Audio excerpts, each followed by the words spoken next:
की प्रचारात रात्री 11 वाजू दे 12 वाजू दे अजिंक्यताराची पायरीवर आल्याशिवाय तुम्ही जात नव्हता.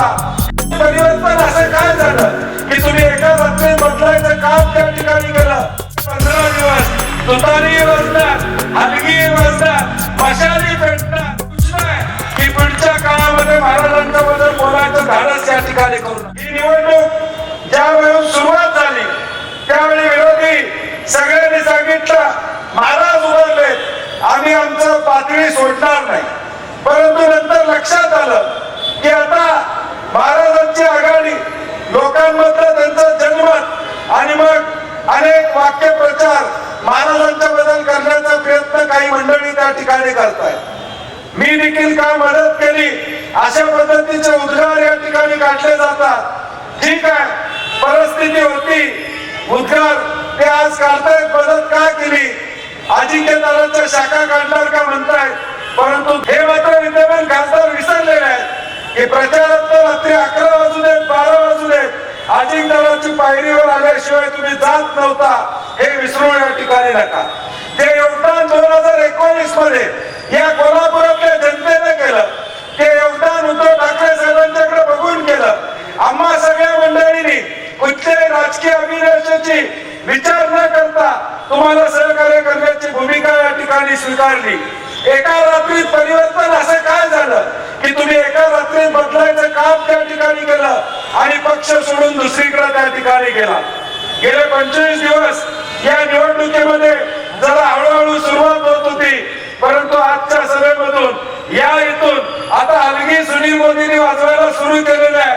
आता पुढचे 15 दिवस तुतारी वाजणार, हलगी वाजणार, मशाली पेटणार आणि या सगळ्यांना गप बसवल्याशिवाय महाविकास आघाडी गप बसणार नाही, हे जाहीरपणे मी आपल्याला या ठिकाणी सांगतो. आम्ही ज्यावेळी निवडणुकीला महाराज उभारले त्यावेळी सगळ्यांनी जाहीर केलं, आम्ही काय बोलणार नाही. आम्ही त्यावेळी ते पत्ते पाळलं होतं. मी परवा देखील एका सभेमध्ये सांगितलं, 2009 साली ज्यावेळी संभाजीराजे उभारले होते, दुसऱ्या बाजूला मंडलिक साहेब उभारले होते, आम्ही प्रचार करत होतो संभाजीराजेंचा. आम्ही मंडलिक साहेबांच्या बद्दल कधी बोललो नाही. वयाचा आधार ठेवण्याचं काम त्यावेळी देखील केलं. अजून देखील उमेदवारांना माझी सूचना आहे, विनंती नाही, सूचना आहे, हक्क आहे माझा, सूचना आहे की पुढच्या काळामध्ये महाराजांच्या बद्दल बोलायचं धाडस या ठिकाणी करू नका. महाराजांच्या बद्दल चुकीचं बोलायचं धाडस करू नका. ही छत्रपती शिवाजी महाराजांची भूमी आहे, शाहू महाराजांची भूमी आहे. आम्ही निश्चितपणे गादीला मान देण्याची भूमिका निश्चितपणे सातत्याने या ठिकाणी घेत आलेलो आहोत, पुढे देखील घेणार आहोत. मग आज तुम्हाला महाराजांच्या बद्दल वक्तव्य करावी लागतात. मग ज्यावेळी निवडणुकीला उभारला होता त्यावेळी अशीच वेळ द्यायला शाहू महाराजांच्या वाड्यावर तुम्ही काय गेला होता. तुम्हाला त्यावेळी शाहू महाराज चालले, परंतु आज उमेदवार म्हणून तुम्हाला चालत नाही.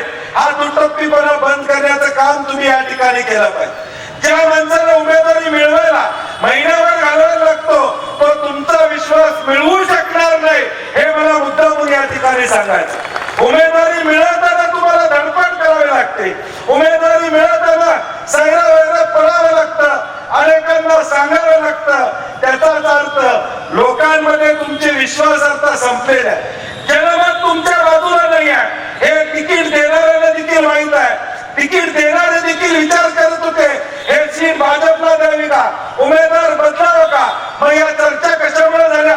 तुम्ही जर एवढे कार्यक्षम होता, 10,000 कोटीची कामं केली तुम्ही सांगत होता, तर पहिल्या यादीत तुमचं तिकीट जाहीर करायला पाहिजे होतं. हे जाहीर झालं नाही, याचा अर्थ तुमच्यावरची विश्वासार्हता लोकांची संपलेली आहे. आता किती नाटक केलं तर लोक तुमच्यावर या ठिकाणी असणार नाही. आता किती नाटक केलं तरी लोक तुमच्यावर असणार नाहीत. या मातीला माहित आहे की आमचा स्वाभिमान छत्रपती शिवाजी महाराज आहेत, आमचा स्वाभिमान छत्रपती शाहू महाराज आहेत आणि त्यांनाच आम्ही मताधिक्याने पाठवून देणार. हा निर्णय निश्चितपणे कोल्हापूरकरांनी त्या ठिकाणी घेतलेला.